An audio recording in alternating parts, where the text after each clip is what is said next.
So here are a few tips to help you establish your brand as you're working to gain exposure for your brand or company and build some virtual rapport with your target audience. Now this is important to consider because your brand's identity can help or hinder you from gaining new clients, customers, or supporters depending on the image that the public has of your brand. And the first thing I want to point out is the fact that you honestly started establishing a brand for yourself long before you started your company based on the way that you treat people and based on the way that you conduct yourself online.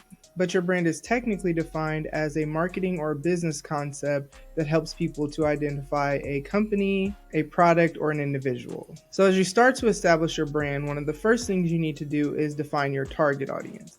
And some of the factors you need to consider are listed on the screen, but your target audience is who your product or service is for, so you want to make sure that your branding actually draws them in. It's also a good idea to do a little bit of research to make sure that the messaging that you use is going to resonate with your target audience as well. Now, once you choose your target audience and figure out how your messaging will resonate with them, the next thing you need to do is decide the personality and the focus of your brand. So with Tamara the Dawn Inc., for example, there really is an emphasis on being mentally, emotionally, and spiritually healthy. So you're going to see those values woven into our content. Now, as you're figuring out the personality of your brand, it's cool to be inspired by people, but make sure that you create your own wave and don't get caught up in trying to mimic someone else, because the world needs what you have to offer, not another one of them.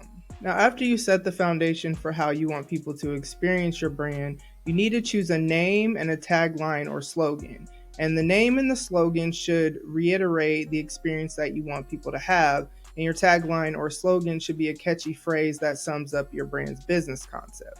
Then you also need to choose the look of your brand. So choose the colors, the font, create a logo, or hire someone to do it. And you even need to think about the aesthetics that you want your social media pages to have. Then once you decide your brand's personality, name, and the aesthetics of your brand, you need to apply your branding across your business and be consistent while doing it so that people become familiar with you. And it's a good idea to think of a few staple phrases that you use repeatedly so that these phrases can be associated with your brand. So if you've watched a few of our videos, you've probably heard me say establishing credibility or building virtual rapport when talking about digital marketing efforts.